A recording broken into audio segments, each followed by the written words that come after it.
Mikey, Steve, and Ben staggered into the Alton Towers Hotel just before midnight, rainwater dripping from their jackets. The roller coasters had drained every ounce of energy from them, but the storm outside kept their nerves raw. "This place looks haunted already," Mikey muttered, eyeing the gargoyles that leered from the roof. Their stone mouths were curled in sneers, their hollow eyes fixed on the boys as if waiting for them to step inside. "Don't start," Ben said, but his voice was tight. Steve forced a laugh. "Haunted or not, at least it's warm. Let's check in before I pass out." But warmth was the one thing the hotel didn't seem to offer. The lobby was grand but strangely cold, as though something unseen drained the air. Shadows lingered in the corners, where the chandeliers should have reached. That was when they noticed him. A staff member stood by the reception desk, unnaturally still. His pale face looked stretched, his smile too wide and his eyes too dark. "You boys wanted to ride Hex, didn't you?" he asked softly. The three stopped dead. None of them had spoken of it, but Hex was one of their favorite dark rides at Alton Towers. An immersive and scary attraction with a revolving room built into the historic towers. "How do you know that?" Mikey asked. The man's grin widened, teeth pale against the dim light. "I can arrange a ride, tonight, just for you." The gates to Hex creaked open on their own. Inside, the air was stale, smelling of rot. Dust swirled in the beam of their phone torches as they sat down. The machinery groaned to life, though no one was at the controls. The seats rocked, the walls twisted. At first, it was exhilarating, but then the lights cut out and the room fell silent. Something moved in the dark, a faint scuff of shoes, the whisper of fabric. And then she appeared. The ride jolted. The seats heaved violently. The boys screamed. When the lights came back, she was gone. But her smell lingered, damp earth and something sweet, like rotting flowers.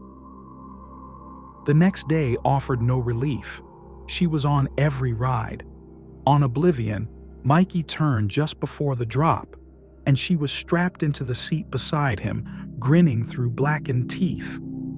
In the funhouse mirrors, her face filled every reflection, her lips whispering his name soundlessly. On the Smiler, she stood at the exit gates, her head cocked at an unnatural angle, her eyes locked on his. By nightfall, none of them could speak without shaking. "She's not just following us," Steve whispered in their room. "She's binding us." The lobby was almost deserted when Mikey stopped cold in front of a huge painting. "The Talbot family," read the brass plate beneath. The date, 1770. The family stood before the towers, dressed in their finery, and in front of them, the girl. Same curls, same dress, same dead eyes. But in her hands she clutched a music box. Mikey's stomach lurched. "I've seen that before, in the hotel, in one of the glass cabinets near the restaurant." Steve swallowed hard. "Then we have to check, right now." The cabinet gleamed faintly in the dim corridor. Inside it sat the box, old, peeling, but unmistakable. An information plaque explained, "This music box was discovered beneath the floorboards of a demolished wing of the towers, once the nursery of Lady Isabella Talbot. Excavation for the ride Hex exposed the remains of the room." Ben read it aloud. His voice cracked on the last word. Mikey's hand shook as he wound the box. The ballerina twirled, and the sound that spilled out wasn't delicate at all. It was warped, tinny, discordant, a screeching version of "In the Hall of the Mountain King." The lights in the corridor flickered out. The air turned freezing. Their breath came in mist. Behind them came the scrape of tiny shoes across stone. The girl was there, her head twitching with each note of the melody. Her lips parted, and for the first time she spoke. Bring it back. Her voice was not a child's. It was deep, hollow, and impossibly old. The storm outside had become a hurricane. Trees in the gardens thrashed like arms. Still, the boys ran, clutching the music box. The grounds were alive with movement. Transparent figures slid from the shadows. Men and women in gowns and suits, their faces slack with death. Their mouths opened and closed in silent screams as they reached for the boys. "Don't stop!" Steve shouted, but Ben stumbled. Cold hands clawed his legs, yanking him toward the ground. Dozens of ghostly dancers whirled around him, pulling him into their circle. Their eyes were hollow, their skin parchment thin. "Ben!" Mikey screamed. Ben kicked, fought, and tore free just as a thunderclap split the sky. The three bolted toward the looming silhouette of Hex. The doors opened with a groan, as if the building itself expected them. The chamber inside was darker than before, the smell of earth and rot overwhelming. Mikey set the box in the center of the floor. His fingers fumbled the key. He wound it. The ballerina twirled. The twisted song began. The girl appeared, not far this time, but inches from him. Her eyes were black pits. Her mouth stretched open too wide, revealing rows of teeth that didn't belong in a human jaw. She leaned forward, her cold breath brushing his ear. Mine. Then she vanished. So did the storm. The boys stumbled back to the hotel, drenched and pale. The cabinet was empty. The painting still hung in the lobby, but the girl's hands were no longer holding the music box. She stood with her family, and her smile stretched wider than ever. That night, when Mikey tried to sleep, he woke suddenly to a sound at the foot of his bed. The slow, tinny tinkling of a ballerina.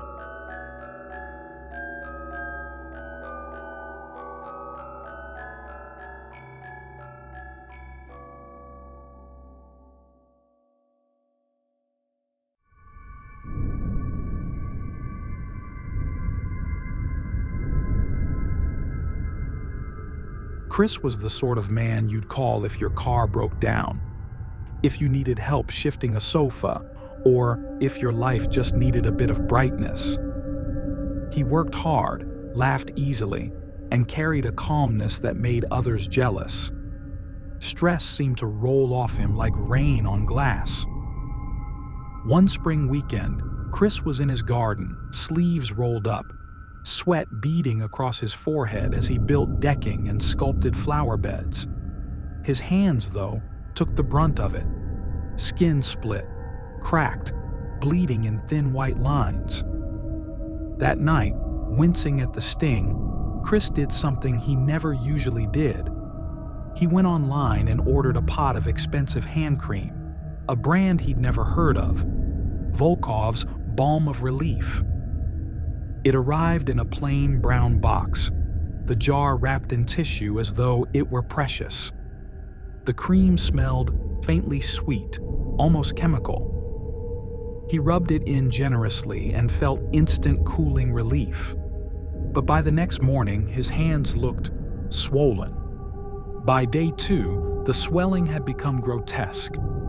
His fingers stretched unnaturally long, 12 inches each, tapering like pale branches.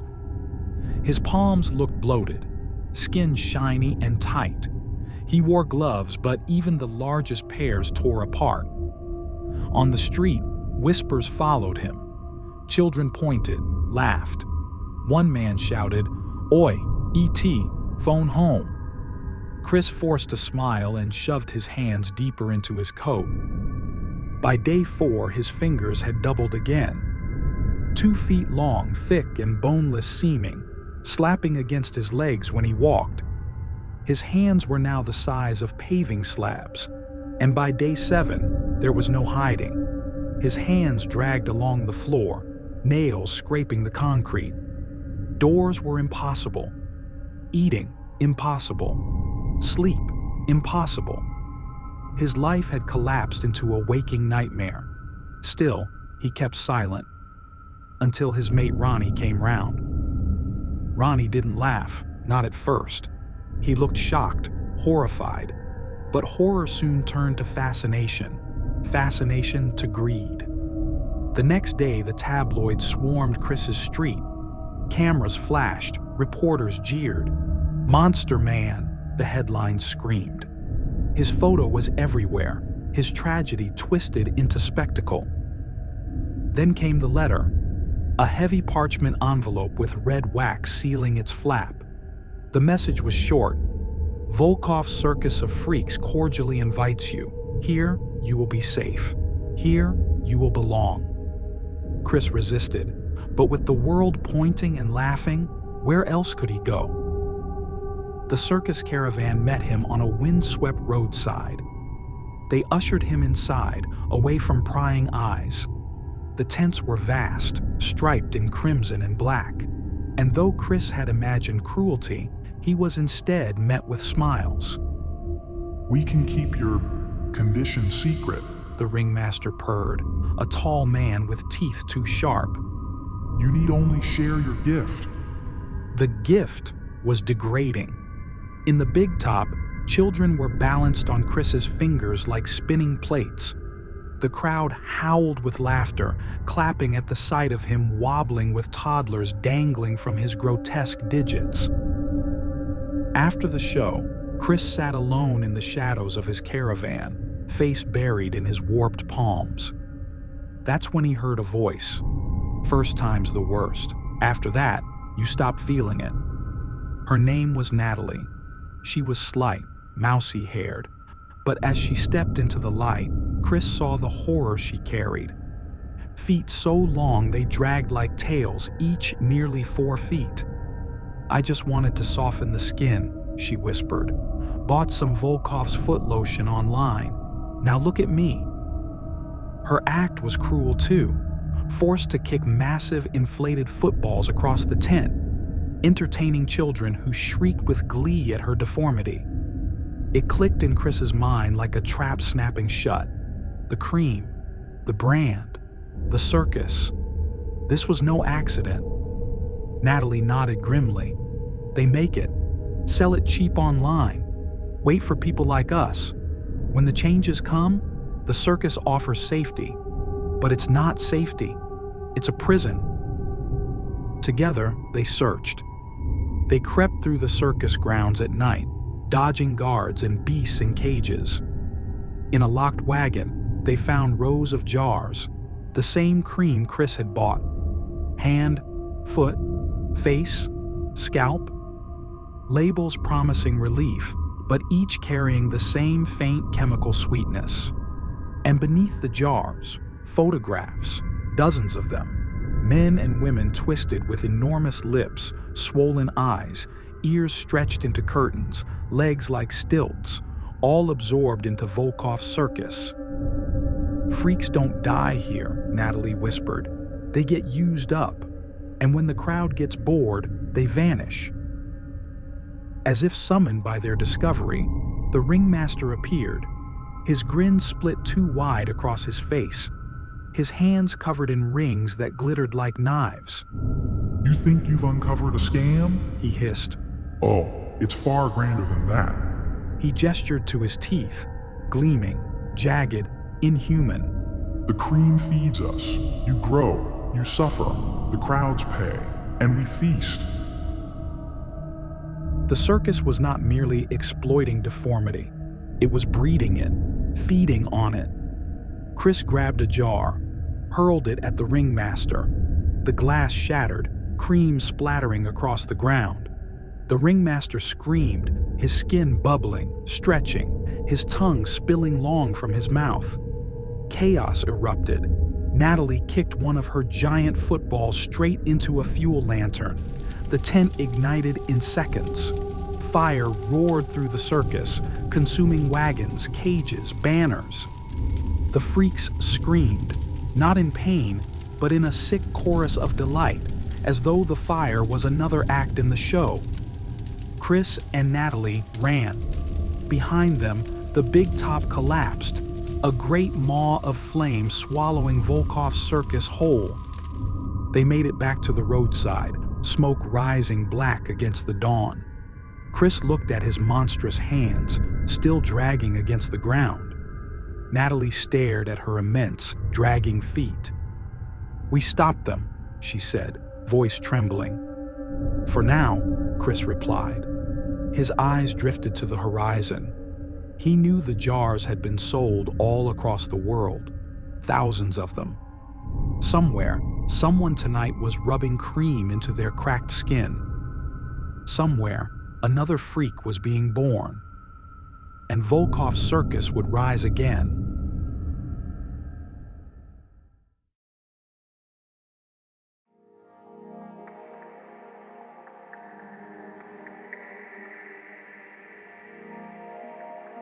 The first day had been a glorious one.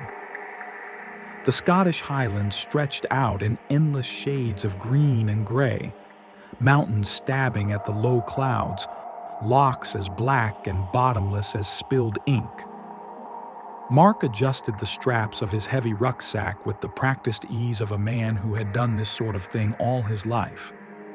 Steve, by contrast, already looked like he'd been through a war. "You're telling me we've got 6 more days of this?" Steve puffed, sweat running down his forehead. 7 days in total, Mark corrected, not unkindly. "This is just the warm-up." But spirits were high. They had packed enough strong ales, rare Belgian brews, smoky Scotch ales, dark porters, to last them every night.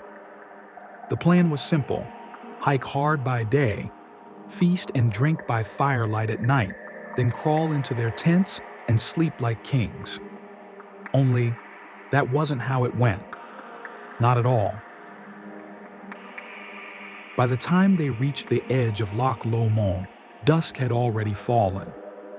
The trees closed in thick and dark, the loch itself flat and silent as a sheet of obsidian. They built a small fire, cooked their bland high-protein meal packs, and washed it all down with their chosen ales. They laughed, they joked, and then nothing. Mark blinked awake to the pale dawn light and the caws of distant crows. He was in his sleeping bag, zipped up tight, his boots neatly placed beside him, though he couldn't remember taking them off. He rubbed the back of his head, frowning at the dull ache there. Outside, Steve was groaning. "Christ, my chest hurts," Steve muttered, pulling his shirt down to show a faint red mark, like a burn. "What the hell did we get up to last night?" Mark's brow furrowed. I don't remember." Neither of them did. Each day they pressed on, their legs sore but their hearts stubborn. The highlands grew stranger the further north they hiked. In small villages, locals stared too long at them, muttering under their breath. An old shepherd pointed his crooked stick at the sky. Lights, He said simply, his eyes wide and glassy. over the mountains, over the lochs. Don't look too long. Mark thought it was just superstition. Steve laughed it off. But that night, as they camped beneath Ben Lomond, the sky shimmered. Not stars, not planes. Lights that moved with impossible precision, weaving silently in and out of the clouds. The 2 men sat by their fire, mouths dry, ales half forgotten. Every night was the same. A fire, a meal, a session with their ales, and then darkness, a blank, waking in their tents with headaches, sore chests, or strange marks on their skin. Once Mark found his compass missing. Another time Steve's watch had vanished.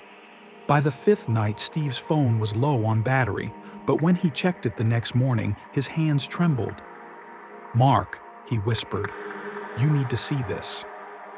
On the screen was a photograph, blurred, grainy, but horrifyingly clear enough. A stark, white room. Steve lying shirtless on a metal table, eyes closed. Mark on another table opposite him, his head tilted back, his mouth slack. And around them, gray figures, small, spindly, with huge black eyes, their long hands busy with tools and instruments no human doctor had ever made. Mark felt his stomach flip. That's not real. Someone's having a laugh. Maybe we were drunk and someone messed with your phone. But neither of them truly believed it. On the 7th day, exhausted and haunted, they staggered into Fort William, the end of the West Highland Way. They had survived, but their nerves were shredded. In the street outside Ossian's hotel, a woman stopped them. Her hair was wild, her eyes darting. She reached for Mark first, parting his thinning hair with claw-like fingers. "There," she hissed. "A scar. They've been inside your head." Mark flinched away. Steve tried to laugh it off, but she grabbed his shirt, pulling it down to reveal the faint scar across his chest. "You too. Oh, God help you both. See your doctors. Don't wait." She left them shaking on the cobblestones. That night, in the warmth of the hotel bar, they drank their final ales. For the first time all week, nothing happened. No missing memories, no pains. Just drunken laughter and a shared relief that it was finally over. Or, so they thought. A week later, Mark sat nervously in his doctor's office. He had told no one, not even Steve, that he'd been diagnosed with a brain tumor just a month earlier. He expected bad news, but the doctor was pale with shock. "There's nothing there, Mark. No tumor, not even scar tissue. It's as if it was never there at all." Across the Irish Sea, Steve's doctor was equally bewildered. Steve's lungs, once shadowed and failing from early-stage cancer, were now clean. Perfect. "Steve, you're completely healthy. I don't understand it." Late one night, Mark and Steve spoke on the phone, their voices hushed and trembling. They confessed their secrets, Mark's tumor, Steve's cancer, and then the impossible truth dawned on them. The aliens had not come to torture them, not to study them, not to experiment for their own amusement. They had come to heal. Mark touched the scar on the back of his head, the memory of that white room pressing against the edges of his mind like a dream half remembered. Steve stared at the photograph on his phone one last time before deleting it forever. Neither of them spoke much after that. But sometimes, on cold nights, Steve would glance at the stars and feel a shiver run down his spine. Because while the aliens had given them life back, they knew where to find them. And they would be watching.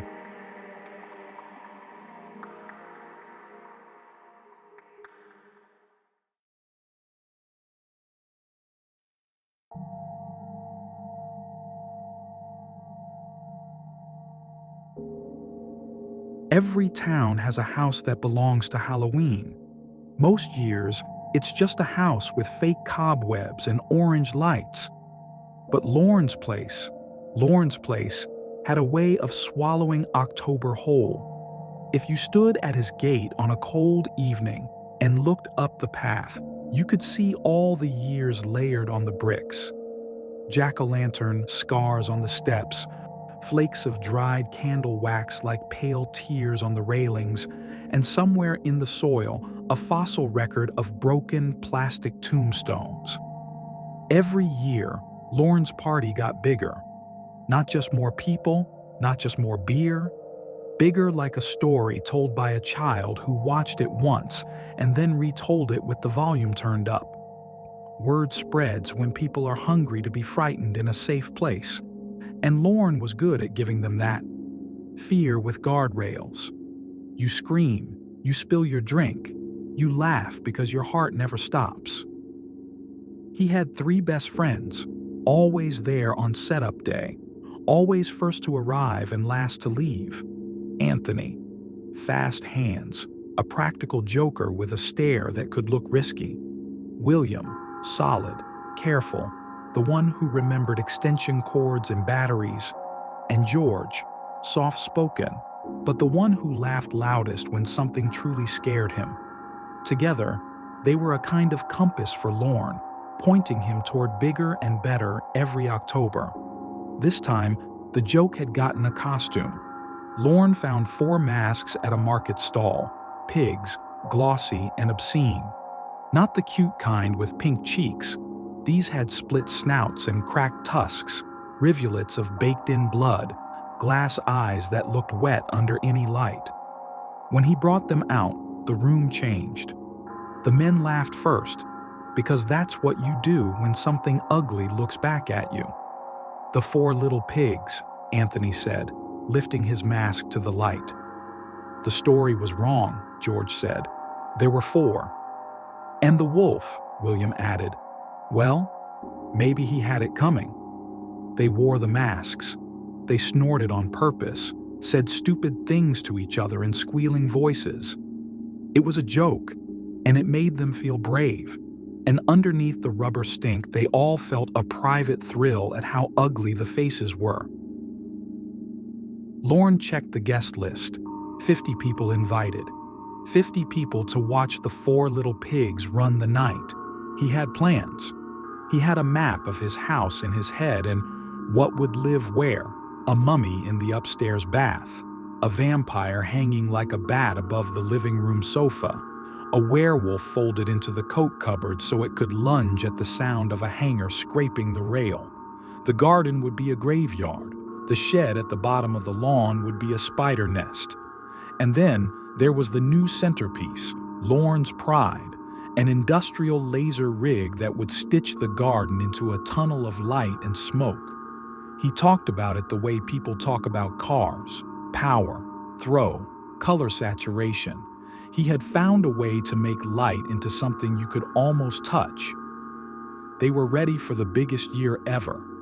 They were ready to be 4 pigs standing on 2 legs, grinning through rubber while 50 friends screamed. The invitation had gone out a week ago with a photograph. The 4 masks on the kitchen table lined up like trophies. People replied with skull emojis and fire and little pigs. Someone wrote, "Show us your huff and puff." Another wrote, "Last year nearly killed me. Do better." Lorne read them all and smiled. He would.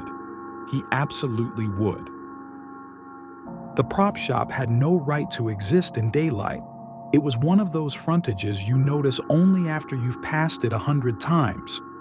One day, the letters of the sign float into focus, and you realize it's been watching you all along. The bell on the door was a tired thing that sounded like a spoon tapping a jar. It smelled like old costumes, like dust trapped in velvet, and something sweeter underneath, the way plastic smells sweet if you catch it in the sun. They walked in like tourists. Full-size skeletons leaned in arm-in-arm rows, skulls tilted as if sharing gossip. A vampire mannequin hung from a chain, its mouth a red tunnel. Mummies stood in their yellowed strips. Werewolves stared with painted rage.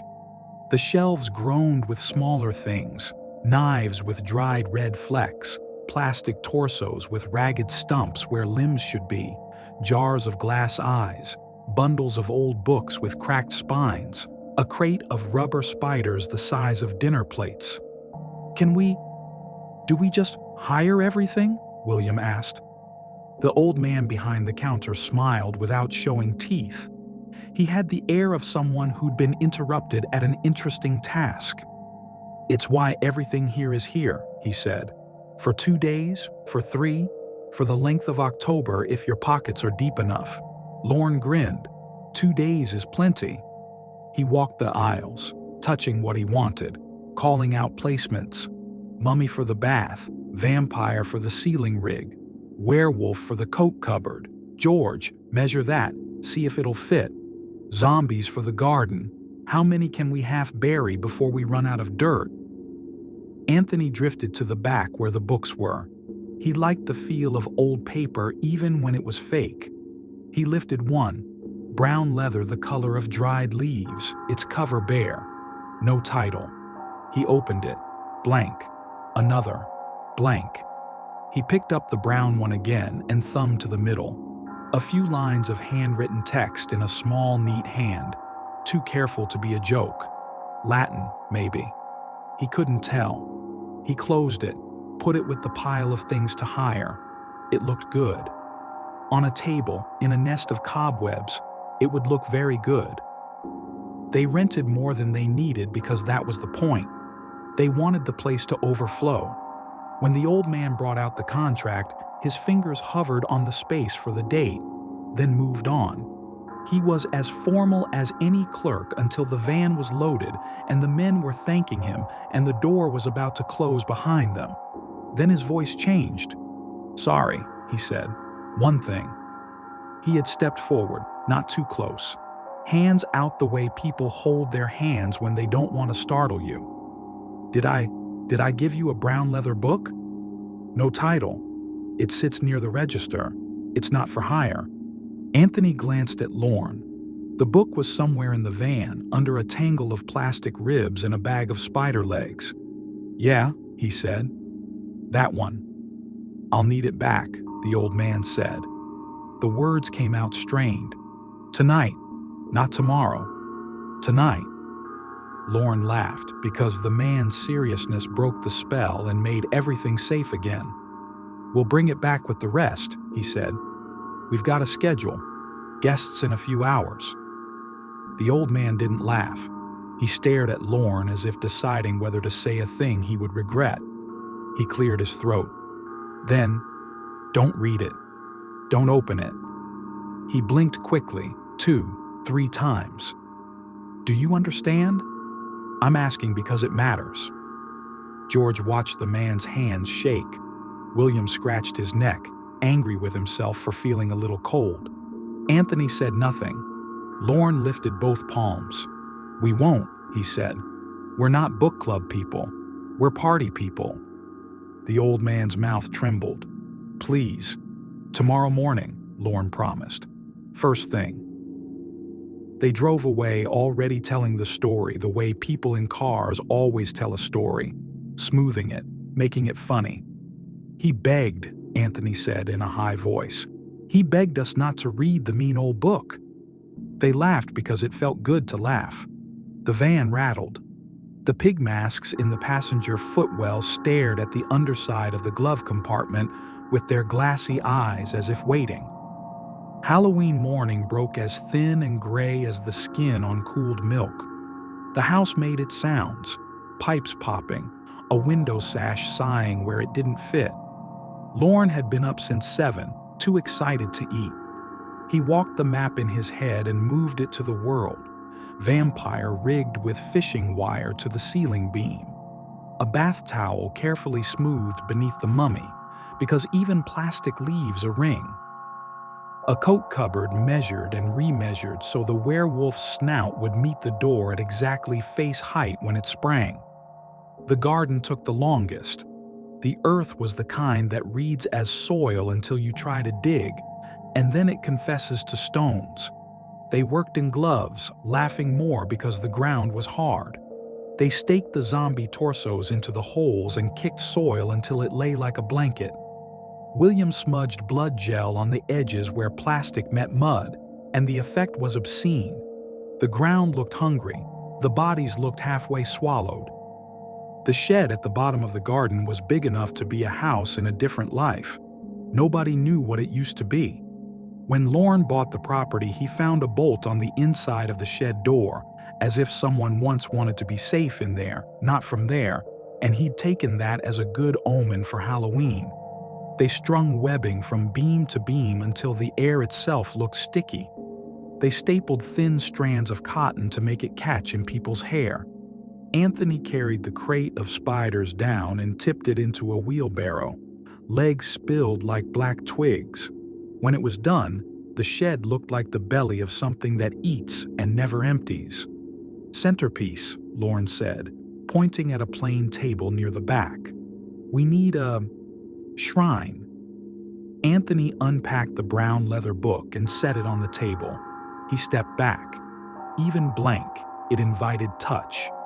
He added a tangle of fake cobweb to cradle it, a pair of plastic hands to hold the open pages when the time came.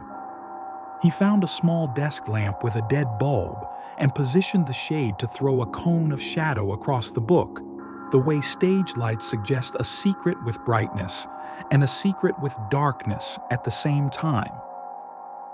The phone rang in the kitchen at noon. Lorne answered without thinking of the prop shop. His head was in schedules and ice and playlists. When the old man's voice came through, shaking and too loud, Lorne felt the map of the house slip half an inch in his mind, then lock back into place. "Please tell me you have not opened it," the old man said. He did not say hello. Lorne looked out the window toward the shed as if he could see through walls. "It's on display," he said. "We've been busy. Party in a few hours." "Bring it," the man said. "Now." "That's not... Look, we're good for the money. We'll make it right." "It isn't money," the old man said. Each word was bitten off from the next. "Do not read from it. Do not read from it." It sounded less like a warning than like a prayer that hadn't worked before. Lorne rubbed his forehead. "We won't." He smiled to make his voice warm. "Promise." "People do not keep that promise," the man said softly, and Lorne felt a trickle of annoyance. He said thank you and goodbye, because there was too much to do to carry someone else's fear around. He went back out to the garden and told the other three.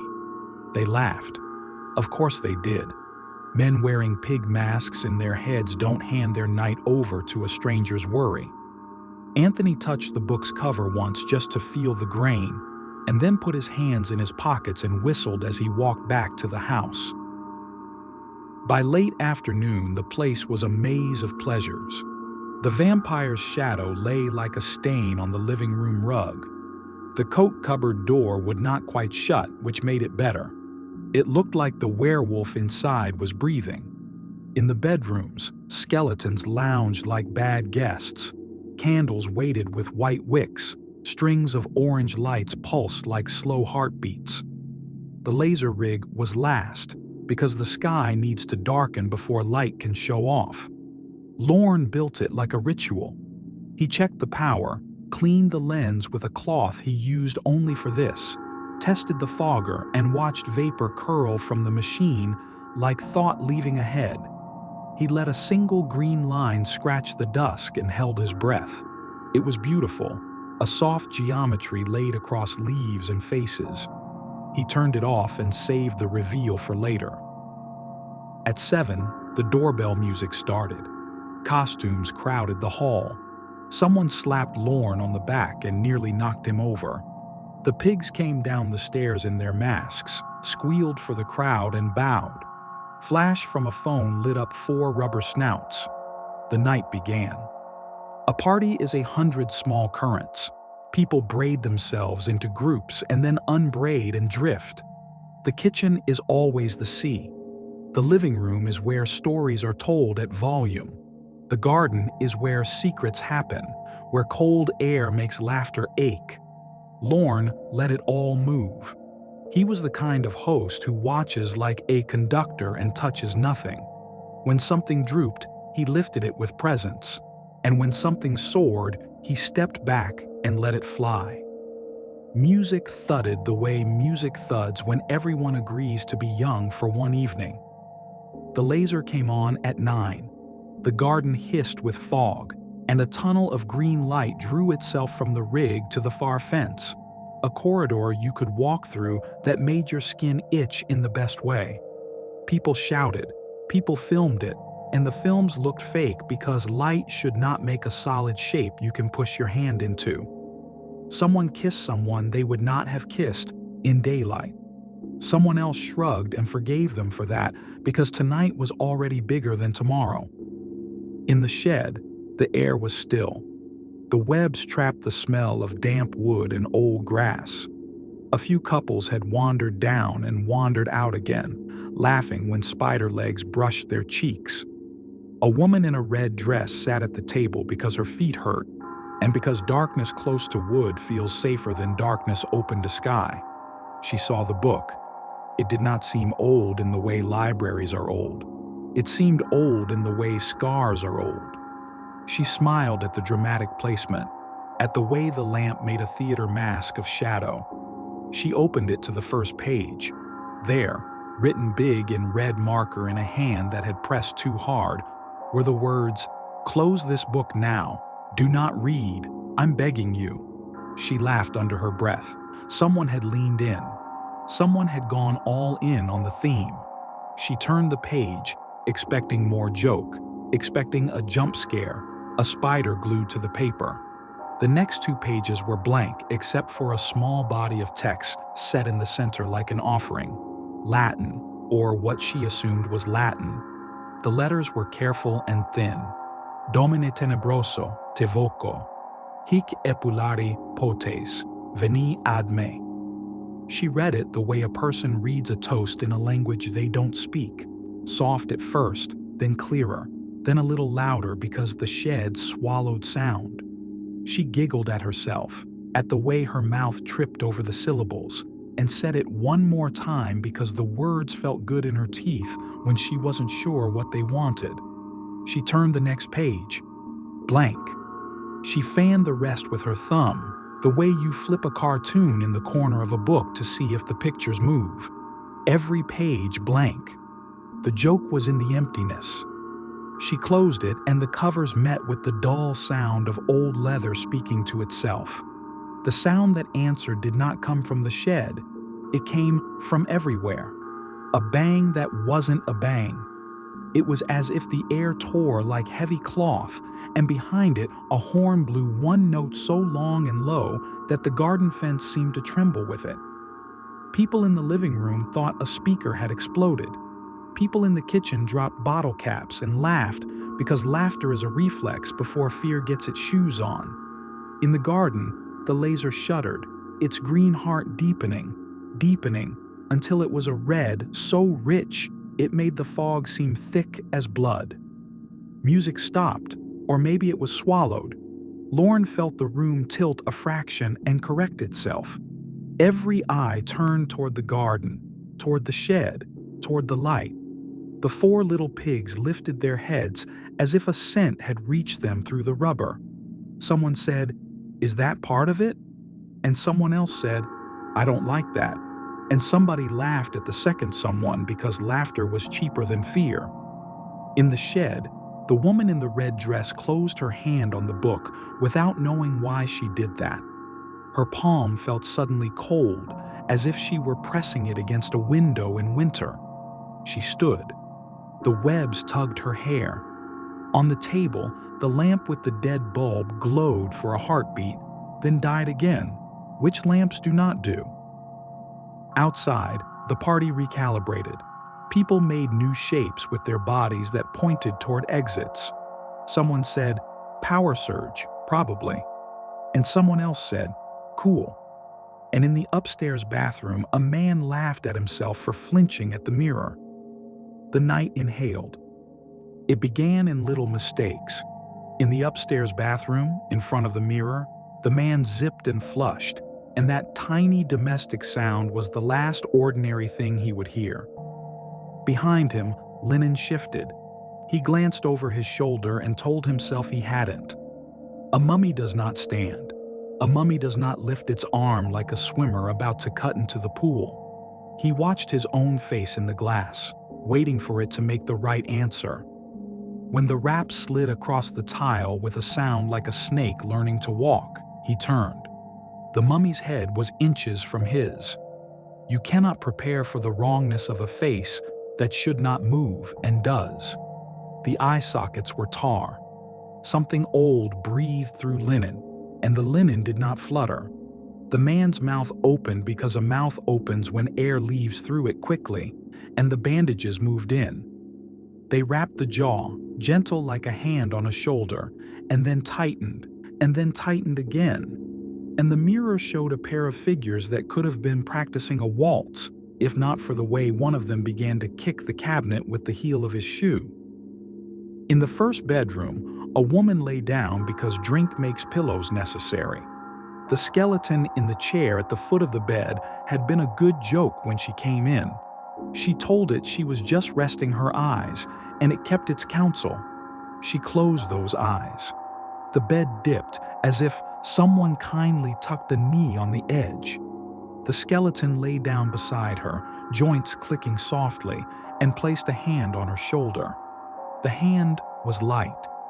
It was not the weight that woke her. It was the way the fingers asked, by tapping gently, whether she was hollow enough to climb into. Downstairs in the living room, a man looked up to prove to a friend that the vampire did not blink, that it was only a trick of the fog. He looked up, and the vampire did blink. The slow blink of a lizard, nictitating membrane sliding, pupils narrowing.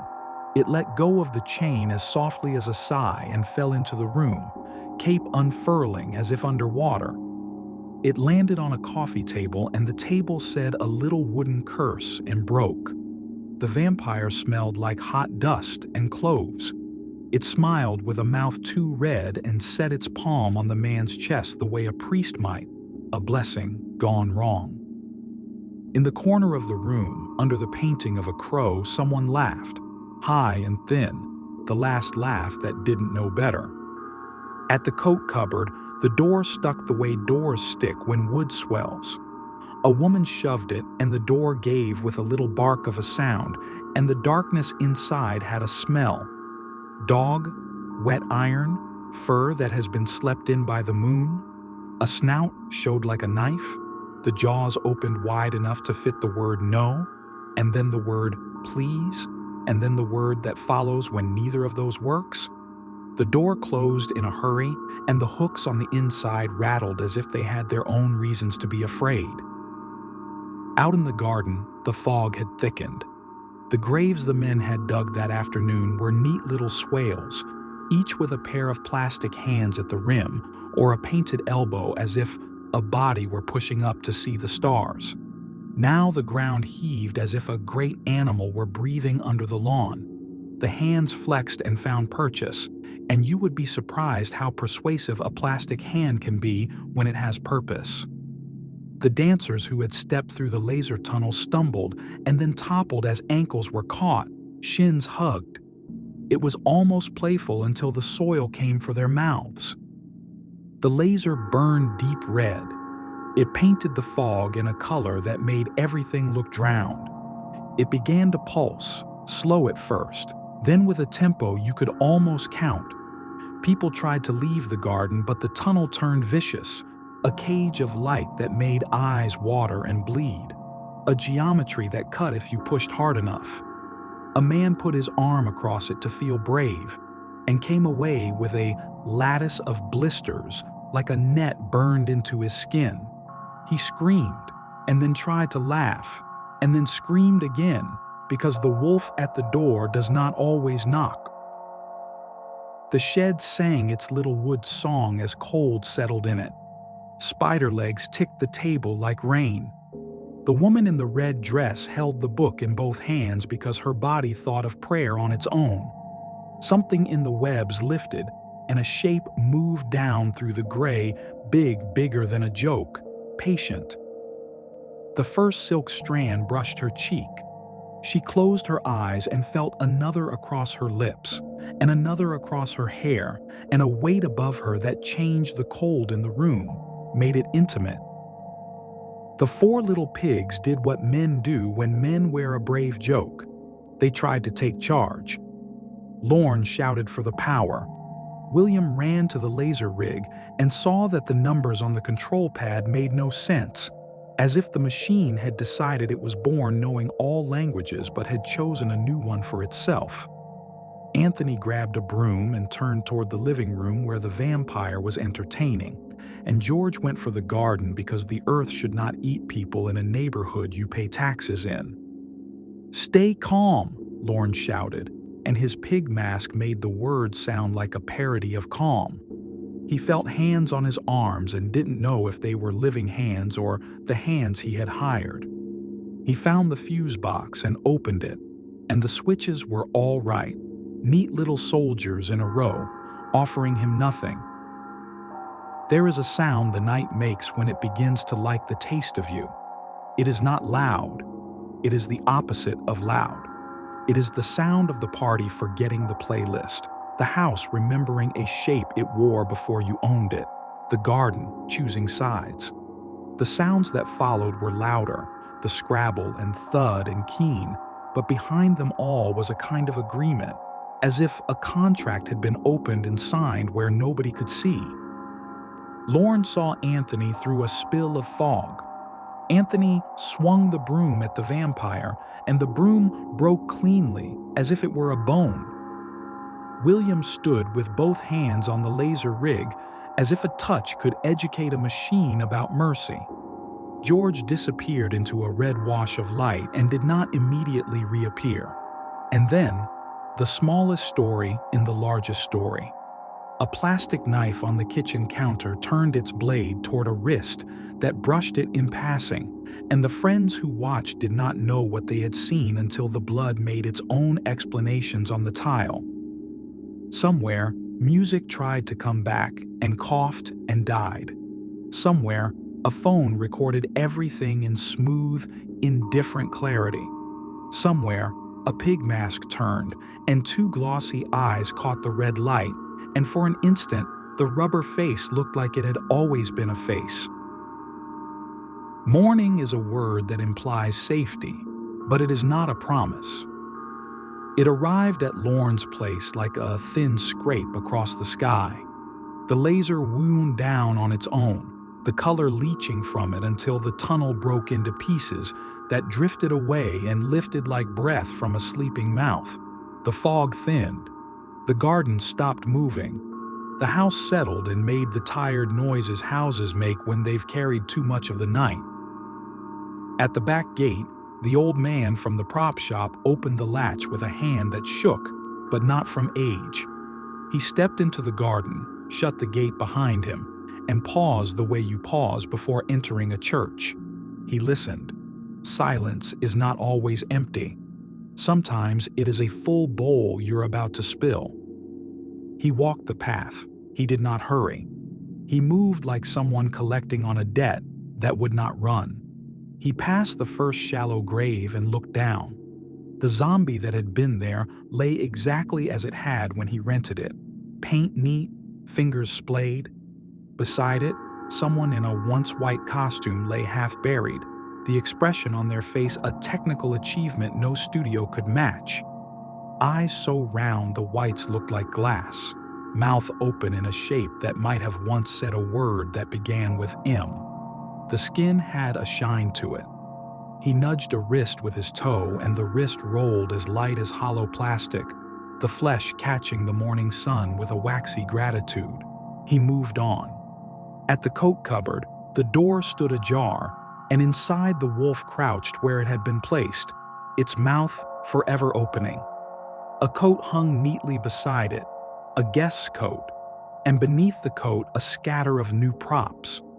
A pair of shoes, each with a foot still inside, a good match to the shop's existing selection, and a hand with its palm up, as if offering change. He picked up the hand and turned it over. The seam along the wrist was clean. It would glue easily. In the living room, a vampire lay heavy across a couch like an actor between takes. The coffee table was broken, and the rug had dried into an unforgiving color. Someone lay at the far end of the room, head propped at a wrong angle on the skirting board, eyes filmed in a way paint sometimes films if you leave the lid off. The old man knelt and pressed 2 fingers to the throat because habit survived even here. The skin was cool. The material beneath gave like cured rubber. He did not smile. His face was working at another expression entirely, something like relief, and something like grief, and something like the complex posture of a man who has kept a door closed for years and feels the wind of it open. Upstairs, a bathroom mirror showed a smear of linen, a much tidier mummy than it had been last night, its wraps smooth and tucked. On the floor sat a new piece, a figure bent at the waist, one hand still politely on the lid of the toilet tank, as if asking to be excused. In the bedroom, the skeleton reclined with a hand on a shoulder that no longer twitched, both of them turned just so, a tableau you could sell as a pair. He toured the house the way a shopkeeper tours aisles before opening. Inventory, placement, condition. He made notes in his head. The new pieces were finer than the old stock, the expressions truer, the angles more human. There would be questions, of course. There are always questions. But questions are for people whose nights end differently. He went down the garden to the shed. The air inside was cooler, and his breath showed in a little cloud.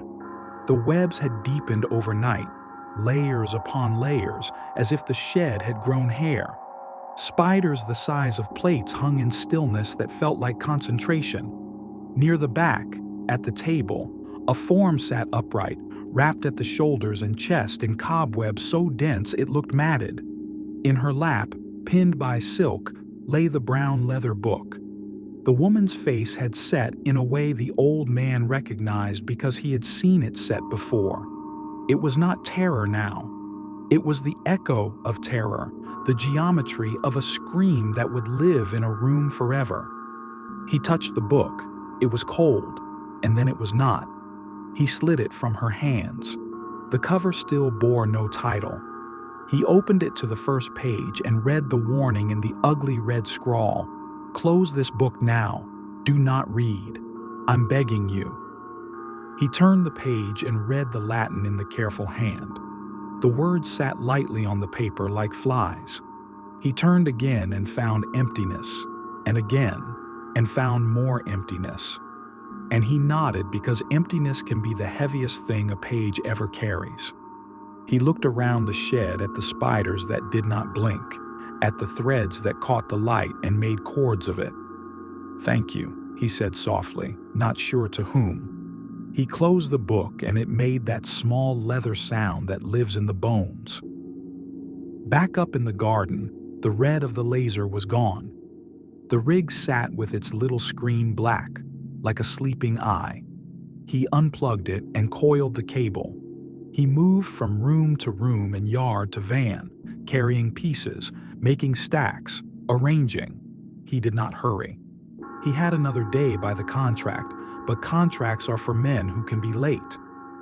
When he reached the kitchen, he paused at the table where 4 pig masks lay, not on the seats where he might have expected them, but on the wood itself, arranged in a line as if the men had put their heads down to rest on the table after a long shift. He stood for a long time. Then he lifted each one and studied it. The glass eyes were wet in the morning light. The cracks in the snouts looked deeper than yesterday, as if the night had dried them, cured them. He carried them carefully, 2 at a time, and nested them in a crate with paper between so the paint wouldn't stick. Outside, the street had its Sunday face on. Somewhere a dog barked at nothing and then at something. The old man shut the van doors and stood with his hands on the handle. He thought of phone calls and promises people make without hearing what they are promising. He thought of all the years he had opened the shop and all the Octobers he had lived through, each one a little heavier than the last. He thought, briefly, treacherously, of closing for good. Then he thought of next year, because next year is a trap even the wise fall into. He walked back to the shed once more to make sure he had missed nothing. He looked at the empty table, at the shape the book had left in dust. He looked at the corner where the wheelbarrow leaned, its rim webbed, and at the 2 or 3 spiders that hung as still as thinking. He left them to their work. He turned to go, and his eyes settled on a final small thing he had not seen. A child's plastic knife, smeared a color that the manufacturer would not have chosen, lying on the floor as if a hand had put it down politely when called to dinner. He picked it up and set it with the others. Then he let himself out by the back gate, and it clicked home behind him, and the van's engine sounded like any engine. On the passenger seat, the brown book waited. The old man placed a hand on it as if to steady it, as if the road might try to jolt it open. He drove in the thin light and did not look in the mirror. The shop bell would sound dull when he opened the door. He would carry the new stock inside and find places on the shelves next to the old. Torsos, arms, legs, faces that could teach a class in fright without moving. He would breathe the sweet smell of plastic and dust and say, to the empty room or to something not empty at all, enough for now. He would put the book behind the counter where it had always sat, where it would sit again, and he would write a note in the day book with a date and a time and, because he was honest with himself, a single word underlined twice, returned. And next October, when someone walked in with a grin and a plan and a wallet fat enough to rent a little more fear than they needed, he would do what he always did. He would ask them to sign. He would watch the door. He would remember the sound of a horn too low and long to be made by anything on a street. He would be polite.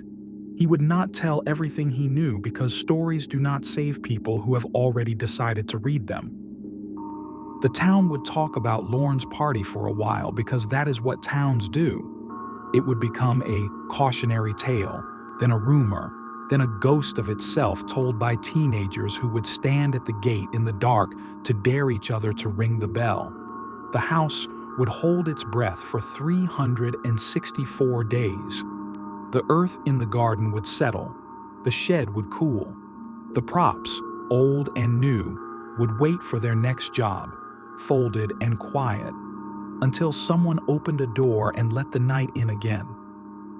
And somewhere, if you listen to the last of the fog lifting off the grass, you can hear the softest sound, too small to be a bang, too thin to be a horn. It is the sound a page makes when it thinks about turning itself,